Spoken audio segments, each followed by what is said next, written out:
Spratton Hall School, 1960 to 1964. 2 months before my 9th birthday, I was sent as a full boarder to Spratton Hall Preparatory School. It was a sad day as we drove there. The headmaster quickly put me into the hands of a shepherd, an older boy who didn't really want the job, which was to whisk me off so that my parents could make a clean exit. I remember trying with limited success to suppress the tears as he showed me around the school. The only time when tears could be safely shed, however, and then only in silence, was after lights out.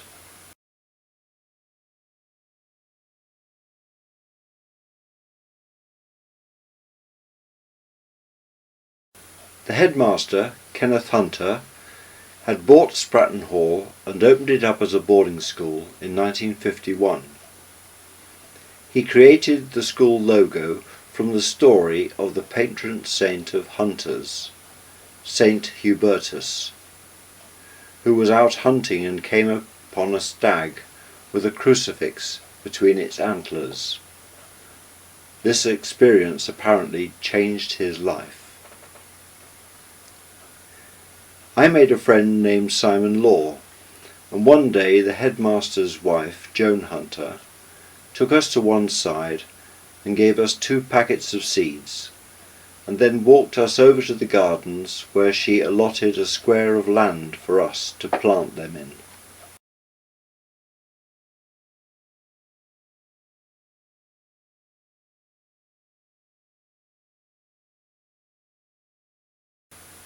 Here are extracts from letters written home by me during the first term. April the 30th, 1960. Dear Mummy and Daddy, it is the royal wedding on the 6th of May, and we can go home on Thursday evening for the weekend. I am very happy. I have lots of friends. We have to have a green shirt. Please will you send me one?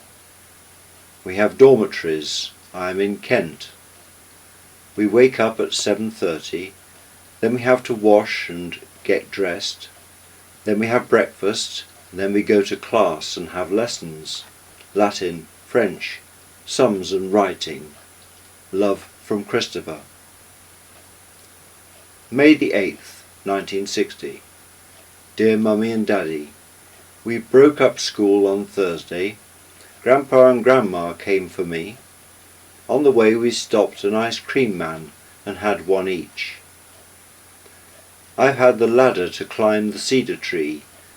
I made a tent and we played at army camps. And afterwards I went to Mrs. Haynes dressed up as a soldier. Love from Christopher. June the 11th, 1960. Dear Mummy and Daddy, please will you thank Grandma and Grandpa for the cake and the writing case. When I saw the cake, I took it to the cook, and they took it out underneath. I saw a bag and opened the bag and saw the writing case. It is very useful for me for letters. I had a very exciting day on Friday.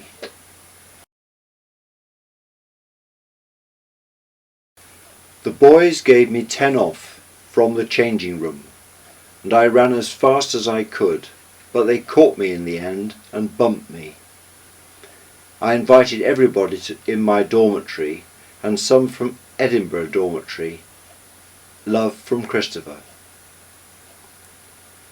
June the 25th, 1960. Dear Daddy and Mummy, I have had a very nice time swimming at the weekend and on school days.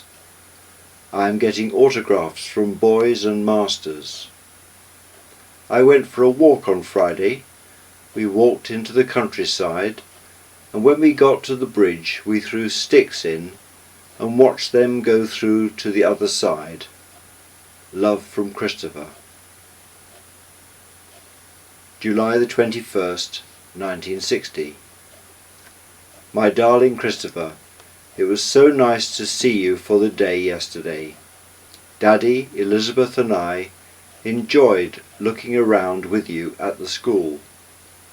I know it was disappointing that you did not stay up for the barbecue last evening. However, it had still not begun when we left at 9 p.m. So you see, it was not long after you went in for bed that we started our journey home. We had a nice journey and were back here by 11 p.m. Elizabeth slept most of the time. All my love. God bless, Mummy.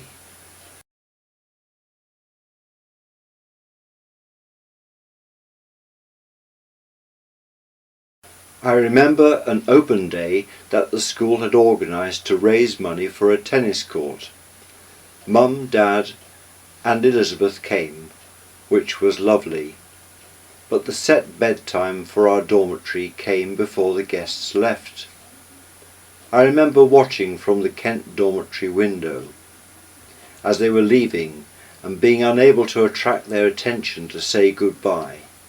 I felt very sad. I recall the dormitory prefects telling us that they did not want to hear any noise from the time that they came to bed.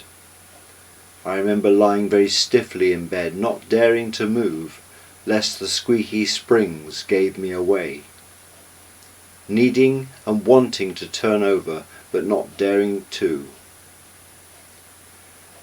I was also afraid that my breathing would be heard, and so restricted it by breathing in a very shallow way, and by holding my breath for as long as possible. This went on night after night for months.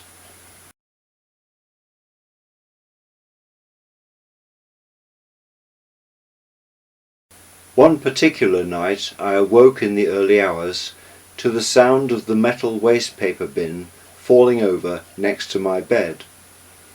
Looking over, I saw a large brown rat transporting orange peel to its hole by a radiator on the other side of the room. I froze for quite some time, and then plucked up courage to call out the prefect's name, which was Osler. Eventually he woke up, and I told him what was happening, and he told me, from the safety of his top bunk, to shut up and go back to sleep. I went back into a petrified state, not daring to sleep, until the matron, Mrs. Clark, walked in to wake us up. I told her what was happening. She screamed, slammed the door, and ran up the stairs to her room.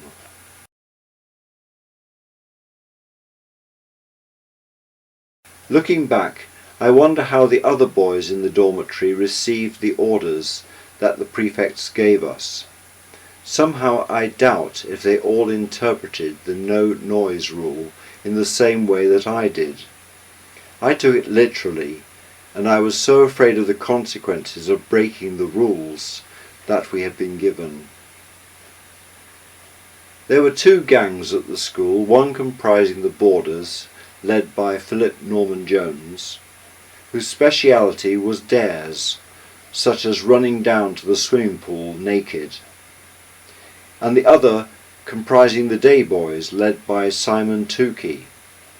They were often at war, and as a boarder I was expected to follow Norman Jones, although I never wholeheartedly committed myself to his gang.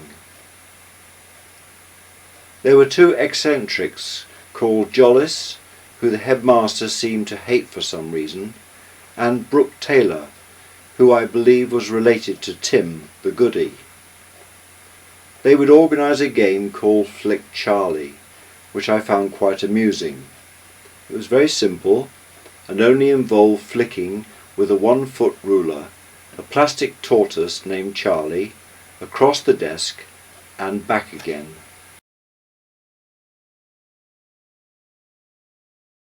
Dad's holidays from Lichfield Theological College did not coincide with my school holidays, so it was agreed that I would take a week off from school as long as I spent the morning studying. We went to the hut near Morton in Dorset, a wooden bungalow owned by a religious order. On the site is a chapel, and so Dad took the opportunity of leading evensong, which we all attended, and Mum said that he would make a really nice vicar.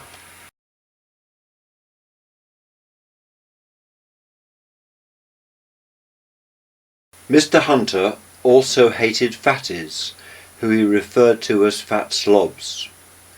Inevitably this attitude descended through the ranks, and it was usually the fatties and me who were the outcasts.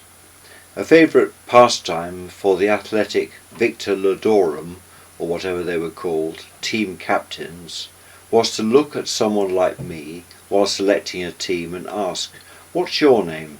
And I would fall for it every time, expecting to be picked and responding enthusiastically, only to be told with a smile, "Oh, that's interesting," and be left standing there the subject of much mirth as the selection process continued. As usual, I was then left until the end, when the captains would argue over who was not going to have me on their team. However, all of this must have made me quite determined, because I did once find myself overtaking everyone in a cross-country run, only running out of steam 10 yards from the finish and coming second. And then I was once surprisingly picked for the Colts rugby team against Oundle School. However, the once should be emphasised after Mr. Hunter told the whole school that I had been a passenger throughout the match. My favourite sport, though, was swimming, and those sunny summer mornings when Mr. Hunter would come into the dormitory at 6 a.m. inviting us to join him in the school swimming pool.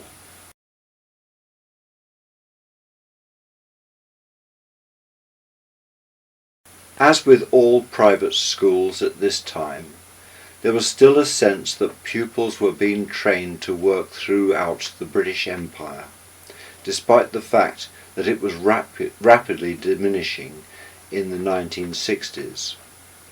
We were taught to stand on our own feet, and thus capable of being shipped out, for example, to the Indian subcontinent as district commissioners. To emphasise this sense of empire, the 3 houses at Spratham were Drake, Raleigh and Grenville, the Armada being heralded as the first British victory, although there is some considerable doubt about this viewpoint, on the road to the creation of the British Empire.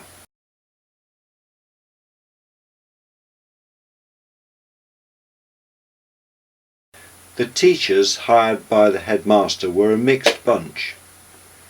Captain Carnahan, from whom we developed a cartoon character which appeared in our underground magazine, with stories ranging from Carnahan at the Carnival to Carnahan wins the Gymkhana at the Carnegie Hall. Mr. Lawless, who called me the senior curate, and Simon Law the junior curate. Then there was Mr. Kerwin, who, if you hadn't learnt all the history dates set, would take you for a Chinese bicycle ride which involved lifting you off the ground by the hair on your temple. Mr. Wilson, who taught Latin, and Mr. Adamson, who taught maths, were fair and good teachers. Our French teacher, Mr. Tattersall, obviously found small boys quite tiresome, and would often in sheer exasperation exclaim, "Take a bit of trouble, will you?" The local rector, Dennis Pettit, appropriately taught religious studies.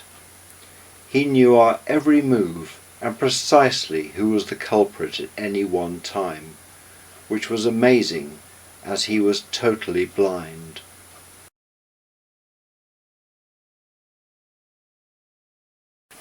A favourite pastime for me was the building of underground dens and tunnels in the woods.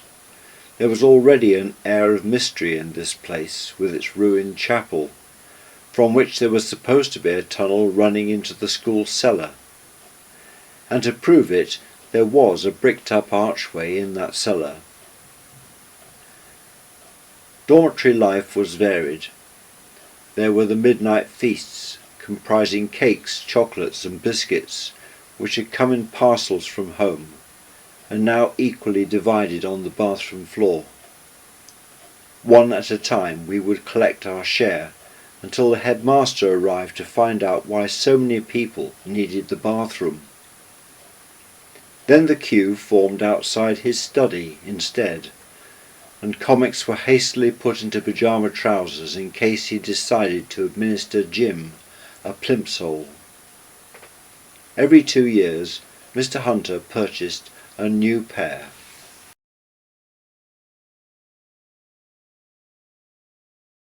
In Cumberland Dormitory, I remember dreaming that I wanted to pass water, but could not open the door to get to the bathroom. I was so desperate that I urinated there. In the early hours I awoke, and remembering the dream, went over to the door with my torch, but there was no puddle. So I got back into bed, and then realised that it was soaking wet.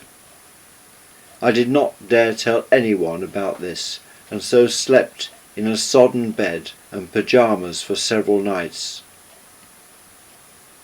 Then there were the escapes from Lancaster and York dormitories. Conveniently, a fire escape ran from these dormitories, so escape was made easier. Except that the cleaners had left their mops and buckets halfway down the stairs. Amazingly, the clatter was not heard, and so we continued, walking to a nearby village, and back in the moonlight.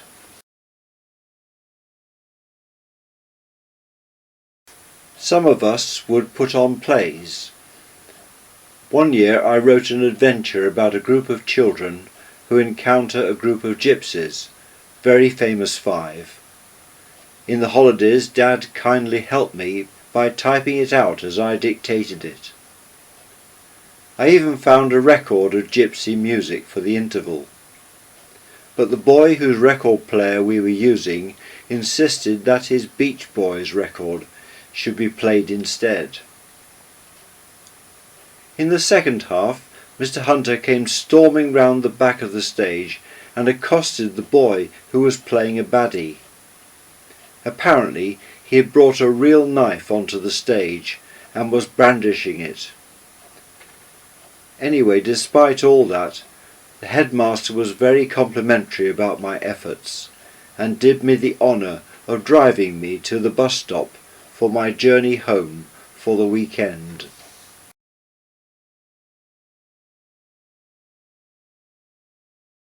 Abington, Northampton, 1961 to 1964.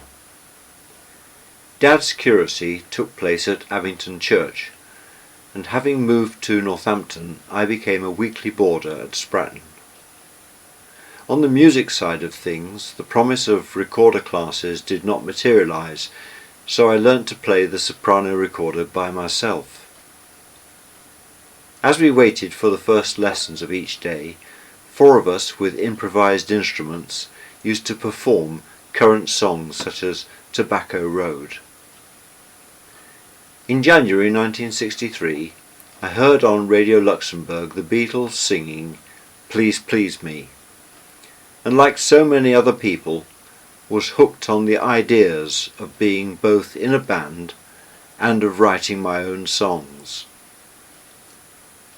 2 friends from Spratton were also friends at home. William Ray kept lizards in his room and was known as Basher because of his habit of saying I'll basher. And Richard Wood, who seemed to eat nothing but ricicles and always had a more advanced Meccano set than me. I was glad to be invited to his house for bonfire nights because his dad, who owned a shop, always brought a tea chest full of fireworks home. Also, Richard had every Beatles record as it was released. He fancied himself as Ringo on his drum set in the loft, while I twanged a Meccano electric guitar.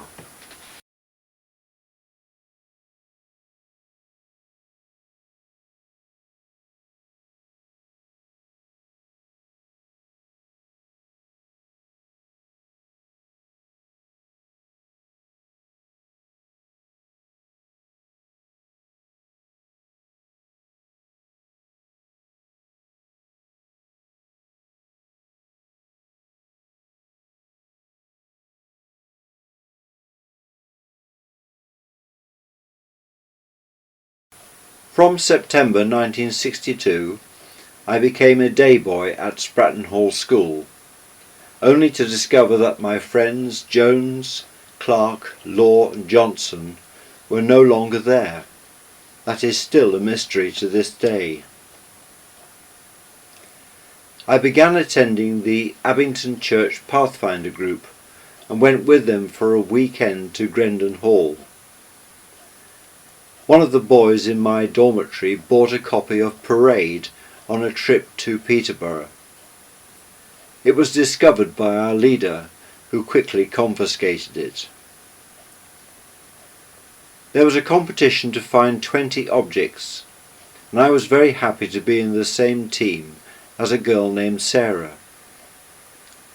On the last day, I took part in one of those plays which are performed in 3 different ways.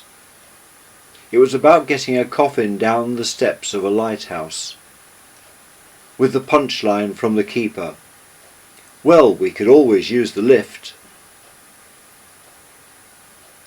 I never did pluck up courage to really talk to Sarah, and later at Pathfinders Sarah did approach me with 2 of her friends to say that she liked me, but I was just too embarrassed to reply. Uncle Charlie had been my hero in my early years. In the 2 years before he left for Australia, he ran a lorry delivery service. I helped him out one day, and he very generously gave me £5 and a much needed sense of worth.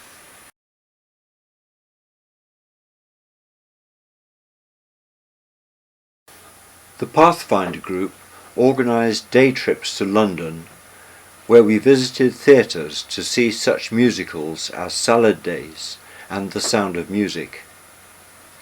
This inspired me to buy the music for the shows and to learn the songs on piano. I asked my piano teacher, Mr. Jaeger, to show me how to play chords with the left hand. However, he insisted on the classical way of playing, and also continued to fall asleep during lessons. So I began to work out the chords for myself. An awareness of the wider world had begun with Mum encouraging me to save in a scrapbook newspaper cuttings of the first satellite, Sputnik, in 1957, and the first man, Yuri Gagarin, being launched into space in 1961. And despite being away at boarding school, news of both the Cuban Missile Crisis in 1962 and John Kennedy's assassination in 1963 filtered through. I began collecting postage stamps from around the world, and this hobby increased my interest in history and geography.